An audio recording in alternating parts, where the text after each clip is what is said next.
नमस्कार, आप देख रहे हैं हरियाणा टुडे। मैं हूं आपके साथ अरुण शर्मा। बुलेटिन की शुरुआत करेंगे एक बड़ी खबर के साथ। ये बड़ी खबर आ रही है, आपको बता दें, हरियाणा की राजनीति से जुड़ी हुई, जहां कुलदीप बिश्नोई जो है वो आज अपना इस्तीफा देंगे और उसके बाद कल बीजेपी में शामिल हो जाएंगे। तो आज विधायक पद से इस्तीफा दे देंगे कुलदीप बिश्नोई। 12 बजे विधानसभा अध्यक्ष को अपना इस्तीफा सौंपेंगे और उसके बाद कल बीजेपी में शामिल हो जाएंगे। तो हरियाणा की राजनीति से जुड़ी हुई ये बड़ी खबर, जो बड़ा घटनाक्रम हरियाणा की राजनीति में हो रहा है।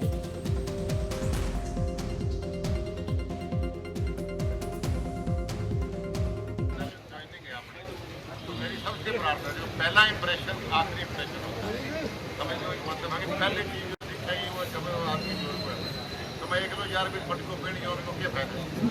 तो इसलिए कम से उनको दिखना चाहिए भी कोई दमदार आदमी ज्वाइन हुआ है, अच्छी भीड़ दिखनी चाहिए। तो मेरी आप सबसे भाइयों से प्रार्थना है,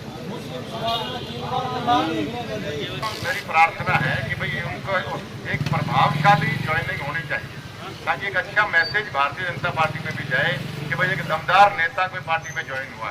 तो मेरी आप सबसे प्रार्थना भाइयों से कि आप परसों सवेरे दिल्ली पहुंचना है सबसे, ताकि जितने मैंने चेहरे दिखो सारे परसों दिखा, मेरी भी आत्मा शांति हो गई।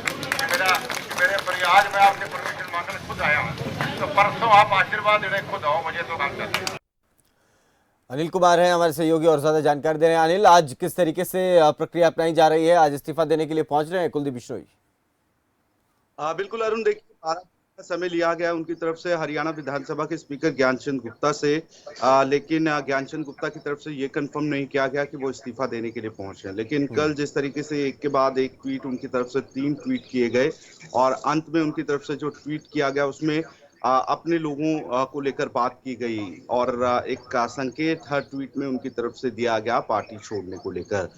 इधर उनकी तरफ से ट्वीट किया गया, संकेत दिए गए, दूसरी तरफ से कांग्रेस के नेताओं की तरफ से भी रिएक्शन दिए गए और उनकी तरफ से कहा गया कि कांग्रेस को कोई फर्क नहीं पड़ेगा।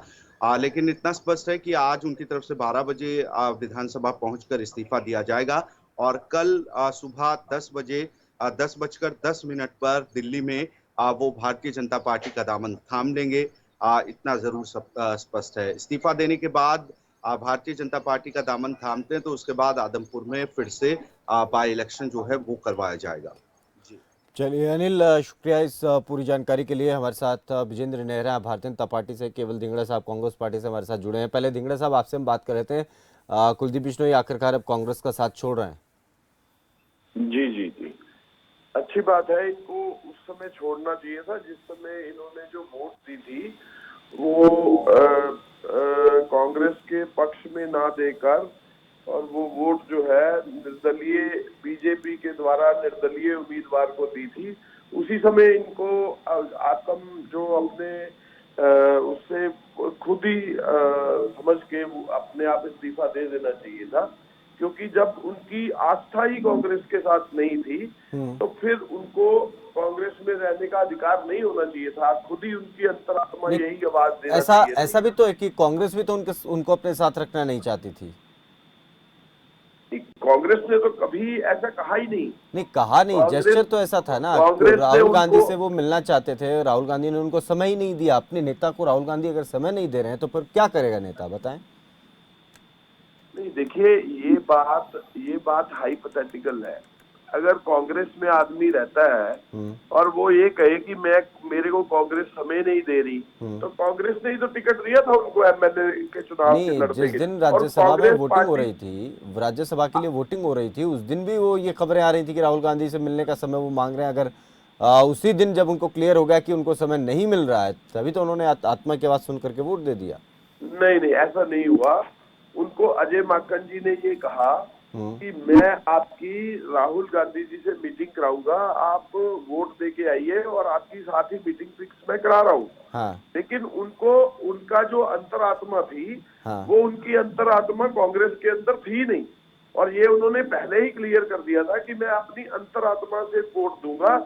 आदमपुर की जनता ने जो कांग्रेस को वोट दी है उसकी अंतरात्मा में नहीं सुनना चाहता। ठीक है। विजेंद्र नेहरा, कांग्रेस के एक और नेता बीजेपी में आ रहे हैं। देखिए अरुण जी, अरे आपको मेरी जी, आ रही सर, बताएं। अरुण जी देखिए, ये तो होना ही था, क्योंकि जब जब कांग्रेस पार्टी चिंतन शिविर करती है तो इनके नेताओं में भगदड़ शुरू हो जाती है। उनको चिंता होने लगती है अपने भविष्य को लेकर के। कांग्रेस पार्टी किस तरह से आज एक बेहोशी की अवस्था में है, कितने बड़े नेता छोड़ छोड़ के पार्टी को जा रहे हैं, तो कोई अंतर, कोई फर्क उनको दिखाई नहीं देता। और दूसरा, जब राजस्थान में कांग्रेस का चिंतन शिविर हुआ था तब भी लगभग 1 दर्जन नेता, बड़े नेता छोड़ के चले गए थे कांग्रेस पार्टी को। और अभी 2 दिन पहले इनका हरियाणा प्रदेश के अंदर जो चिंतन शिविर हुआ, उसका भी रुझान, उसके भी परिणाम अब सामने आने शुरू हो गए हैं। और कुलदीप बिश्नोई जी ही नहीं, इसके अलावा मुझे लगता है और भी बहुत सारे नेता ऐसे हैं जो कांग्रेस पार्टी में अपने आप को अपेक्षित महसूस कर रहे हैं, अपमानित महसूस कर रहे हैं, क्योंकि कांग्रेस पार्टी बड़े नेताओं को अरुण जी संभाल नहीं पाती है। जिस तरह से अभी ये बातचीत कर रहे थे, इनको ध्यान नहीं है, 1.5 महीने तक लगातार राहुल गांधी जी से समय मांगा था मिलने का कुलदीप बिश्नोई जी ने, उन्होंने समय नहीं दिया। किसी व्यक्ति का अगर इतना अपमान आप करेंगे, और वो व्यक्ति जिसने हरियाणा प्रदेश के अंदर कांग्रेस पार्टी को खड़ा करने का काम किया, उनके पिताजी ने सही मायने में कांग्रेस पार्टी को हरियाणा में खड़ा करने का काम किया, और वो जाएंगे तो निश्चित रूप से कांग्रेस पार्टी में जो थोड़ा बहुत कुछ सिस्टम बचा हुआ था, पूरी दुकान ही इनकी खाली हो जाएगी। हम तो कुलदीप बिश्नोई जी का स्वागत करते हैं, अभिनंदन करते हैं।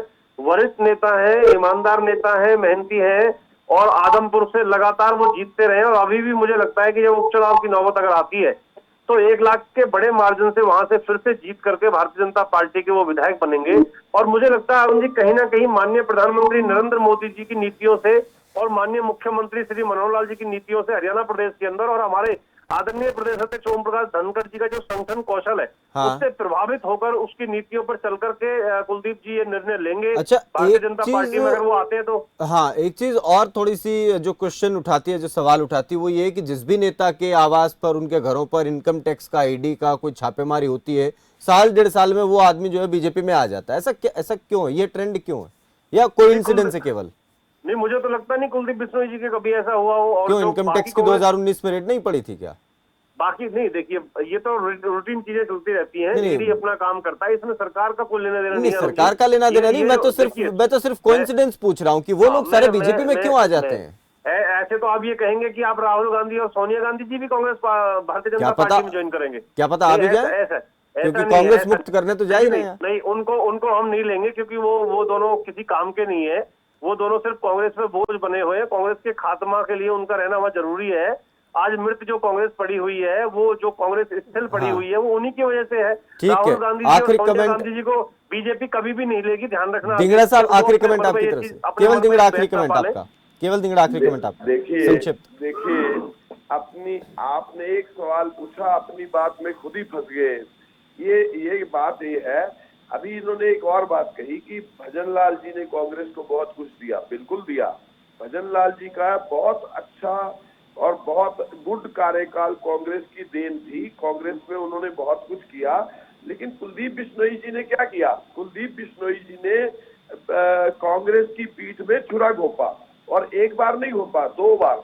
आपको ये बताना चाहता हूँ, पहले उन्होंने हजका जिस समय बनाई थी, उस समय भजन लाल जी जब वृद्ध अवस्था में थे, तो कांग्रेस की पीठ में छुरा घोंपने वाले कुलदीप बिश्नोई थे, और जिन्होंने हजका बनाई थी।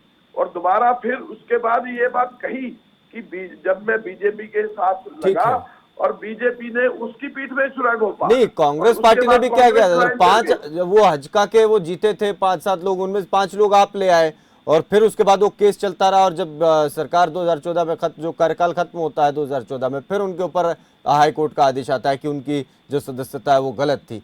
तो ये मतलब राजनीति का खेल तो जरा हरियाणा में चलता रहा। कुलदीप बिश्नोई जो है वो ठीक है, या तो मोहरा बने हैं, या फिर खेल का कहीं ना कहीं एक बड़ा सिक्का बने हैं। या अब क्या होगा आने वाले दिनों में देखना होगा। केवल दिंगड़ा साहब और विजेंद्र जी, आप दोनों का बहुत बहुत धन्यवाद, आप हमारे साथ जुड़े। तो अब कुलदीप बिश्नोई जो है अब आगे की नई राह, अपनी राजनीति की नई राह तलाश रहे हैं। आज विधानसभा की सदस्यता से इस्तीफा दे देंगे, कल बीजेपी में ज्वाइन कर लेंगे। हो सकता है कि बीजेपी उन्हें केंद्र की राजनीति में लाने की कोशिश में हो, या फिर हो सकता है कि हरियाणा में बीजेपी कोई उन्हें एक बड़ा चेहरा बना करके सामने रख के और आगे चुनाव लड़वाने की कोशिश में हो। कुछ भी हो, जो भी कुछ होगा वो सामने आ ही जाएगा। लेकिन फिलहाल कुलदीप बिश्नोई कांग्रेस पार्टी छोड़कर बीजेपी में जा रहे हैं। आज सदस्यता से इस्तीफा दे देंगे, कल बीजेपी में शामिल हो जाएंगे। फिलहाल दीजिए इजाजत, नमस्कार।